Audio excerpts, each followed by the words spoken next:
ইবনুল কাইয়িম রাহিমাহুল্লাহর একটা কোটেশন আছে, একটা উদ্ধৃতি আছে আল ফাওয়ায়েদ থেকে, ওটা আমি বলি, এটা আমার কাছে খুবই ভালো লাগে এবং আমার কাছে মনে হয় আপনাদের কাছেও ভালো লাগবে।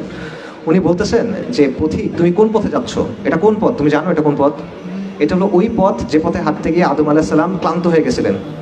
এটা ওই পথ যে পথে হাঁটতে গিয়ে নূহ আলাইহিস সালাম কান্না করে দিয়েছিলেন। এটা ওই পথ যে পথে হাঁটতে গিয়ে ইব্রাহিমকে আগুনে ছুঁড়ে ফেলা হয়েছিল।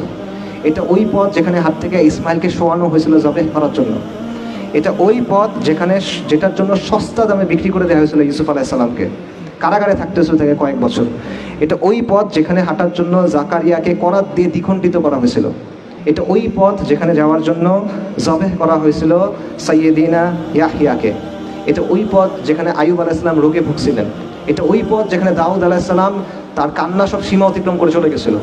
এটা ওই পথ যেখানে হাত থেকে ঈসা আলাইহিস সালাম নিঃসঙ্গ জীবনযাপন করতে হয়েছে। এবং এটা ওই পথ যেখানের জন্য রাসূলুল্লাহ সাল্লাল্লাহু আলাইহি ওয়াসাল্লামকে অসংখ্য কষ্ট সহ্য করতে হয়েছে। এটা ওই পথ। তো তুমি কোন পথে হাঁটতেছো? তুমি এখনো খেল তামাশার মধ্যে আছো। পথিক, তুমি কোন পথে যাচ্ছ? এটা হলো ইবনুল কাইয়িমের কথা। এইটা আপনাদের জন্য, আমারও আপনাদের জন্য কথা। আপনারা সিরিয়াসলি চিন্তা করেন। আমার কথা হয়তো বা আপনারা যেরকম এক্সপেক্ট করছেন ওরকম হয় নাই, বাট আমার মনে হয় এই জিনিসটা আমাদের সবার চিন্তা করা দরকার। আপনি আসলে এটার জন্য রেডি কিনা? এই কাজটা আপনার সামনে আছে। আল্লাহ আযজা ওয়া জাল প্রতিশ্রুতি দিয়ে রাখছেন।